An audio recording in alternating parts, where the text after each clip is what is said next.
Madam అంటే ఎట్లా చూస్తా ఉన్నా అంటే వరుసగా హిందూ గుళ్ళపై దాడులు గతంలో ముత్యాలమ్మ టెంపుల్ కావచ్చు, మధ్యలో ఇంకో టెంపుల్, ఇప్పుడు హనుమాన్ గుడి. సో ఎందుకు ఇట్లా అంటే వరుసగా హిందూ గుళ్ళపైనే ధ్వంసం జరుగుతా ఉంది. మరి దీనికి ఒక కట్టడి అనేది ఉండదా ఇప్పటివరకు ఈ ప్రభుత్వాలలో? ఈ ముద్ర వేస్తురు కదా ప్రస్తుతం ఉన్న ప్రభుత్వము ఎంఐఎంతో కుమ్మక్కై ఒక పిచ్చోడు చేసిండని చెప్పేసి అదొక కేసు పెట్టడము. తెల్లారి 4 రోజుల లోపల కేసు ఎక్కడిదక్కడ క్లోజ్ అవుతుంది. ఫస్ట్ జరిగింది మా దగ్గరనే రక్షాపురంలో. ఆ గుడిని మేము కాపాడుకోవడం జరిగింది.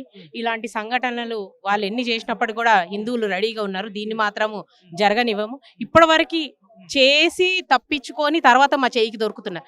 కానీ తొందరలోనే చేస్తున్నప్పుడే మా చేతికి దొరుకుతారు. ఆ రోజు వాడి చావు మాత్రం తప్పదు.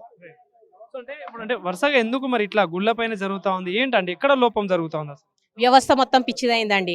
కనిపిస్తూనే ఉంది. ఇక్కడ ఎంఐఎంఓలు అక్కడ గవర్నమెంట్ 2 పిచ్చి అయినాయి కాబట్టి ప్రజలను ఆ పిచ్చి రుద్దుతున్నారు. కానీ మేము మాత్రం దీన్ని తీవ్రంగా ఖండిస్తున్నాము.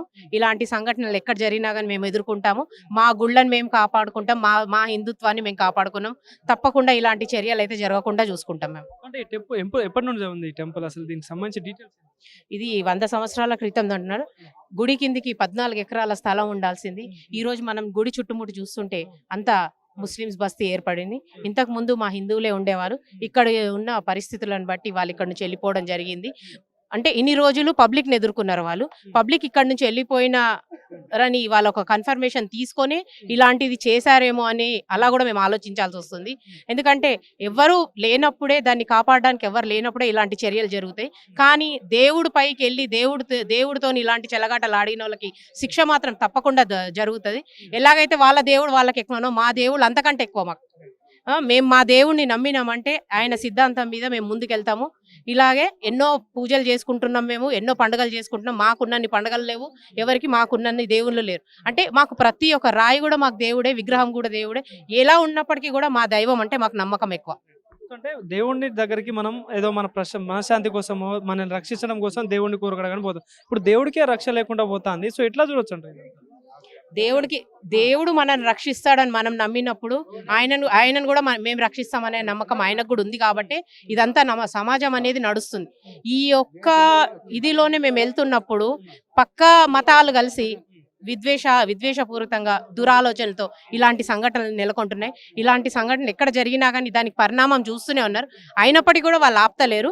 దీనికి మాత్రం ఈ రోజు జరిగిన సంఘటనకు మాత్రం ఎవరున్నారో దీని వెనకాల ఎవరున్నారో ఎవరు చేశారో పూర్తిగా మేము దాన్ని మీద వివరాలు తెలుసుకొని వారికి మాత్రం ఈసారి శిక్ష పడుతుంది కంపల్సరీగా.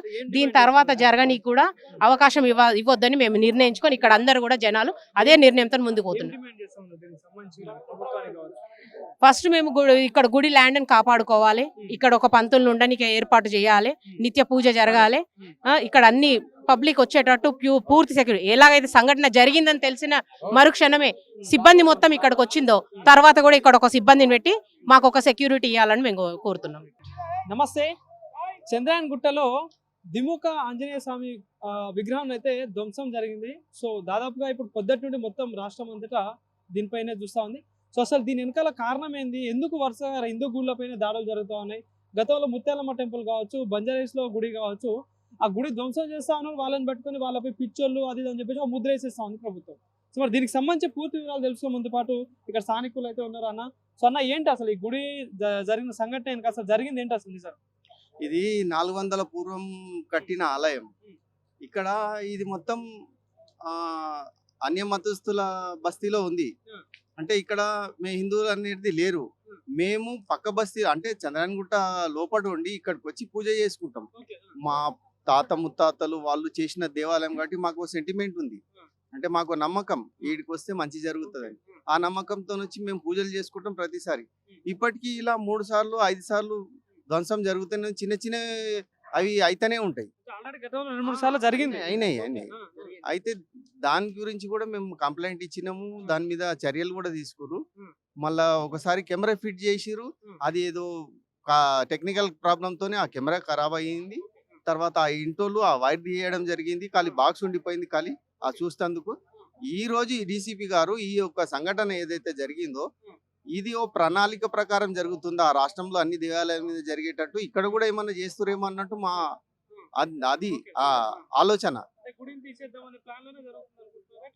గుడిని తీసేయాలని కాదు, ఏదో అంటే హల్చల్ చేయాలి. అంటే ఈ డైవర్షన్ చేయాలి, మున్సిపల్ ఎలక్షన్ వస్తున్నాయి, ఇంకా ఏంది, ఇంకా పండుగలు వస్తున్నాయి, రంజాన్ నడుస్తుంది, ఏదో అలజడి చేయాలనే వాళ్ళ ఆలోచన, చిన్న ఆలోచన వాళ్ళకు, అంటే వాళ్ళు క్రూరమైన ఆలోచన అనుకోవాలి.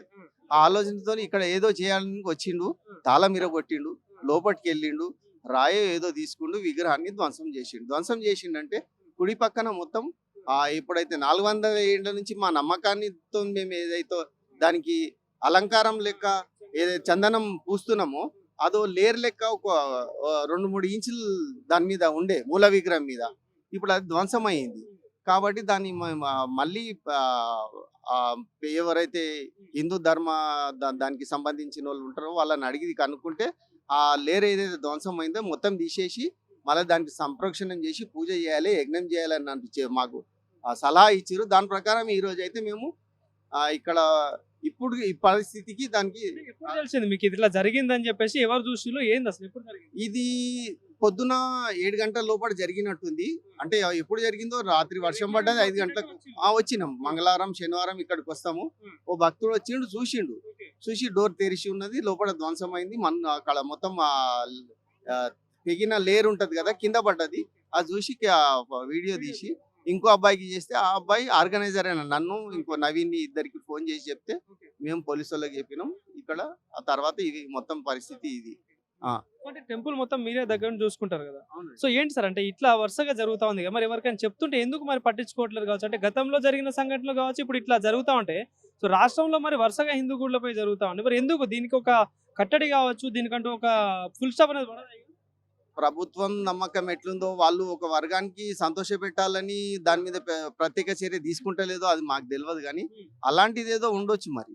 అందుకే వాళ్ళు ప్రణాళికలు చేసి ఇట్లా చేసి వన్ సైడ్ వాళ్ళది, అంటే నెక్స్ట్ వచ్చే ఎలక్షన్ల వన్ సైడ్ నడిపించుకోవాలన్నట్టు వాళ్ళని సంతోషపెట్టి వాళ్ళ ఓట్లు తీసుకోవాలంటే ఏదన్నా ఉండొచ్చు, సంథింగ్ అలా జరుగుతుందేమో మా ఆలోచన.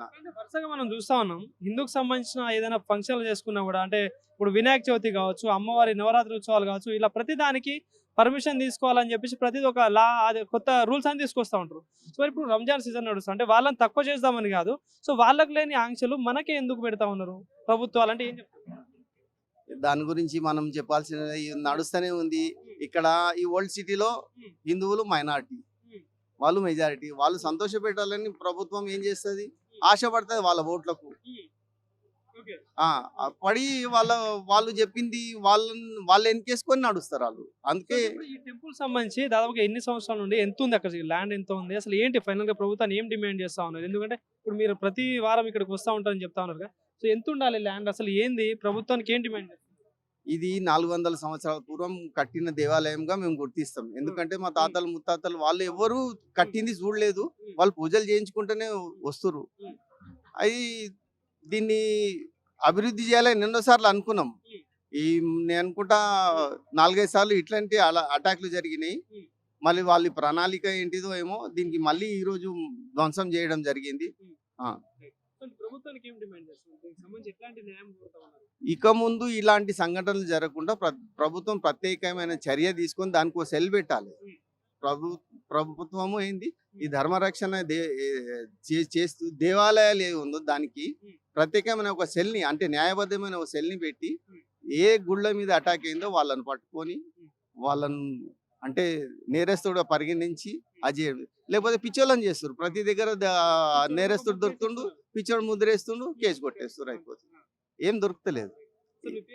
నా పేరు ధరంకర్ నాగరాజ్. సో ఇది ఇక్కడ పరిస్థితి. సో ఈ టెంపుల్ ఏదైతే ఉందో చంద్రయాన్గుట్ట హనుమాన్ టెంపుల్ దగ్గర దాదాపుగా కొన్ని ఏళ్ల నుండి వాళ్ళ తాతలు కావచ్చు, వాళ్ళ నాన్నలు కావచ్చు, ఎప్పటి నుండో పూజలు చేస్తూ ఉన్నాం మేము. సో ఇప్పటికీ 2-3 సార్లు దీనిపై దాడి కూడా జరిగింది. సో ఎవరు కంప్లైంట్ చేసినా ఎవరు పట్టించుకోవట్లేదు. సో ఇప్పటికైనా ప్రభుత్వాలు దీనిపై దృష్టి పెట్టి దీనికంటే ఒక న్యాయం జరగాలి, ఈ గుడికి మళ్ళీ ప్రాపర్గా పునర్వైభవం తీసుకురావాలి, దీనికి నిత్యం పూజలు జరగాలి, ఇక్కడ ఒక సీసీ కెమెరా అరేంజ్ చేయాలి అని చెప్పేసి కూడా ఇక్కడ స్థానికులు అయితే చెప్తున్న పరిస్థితి కనిపిస్తుంది.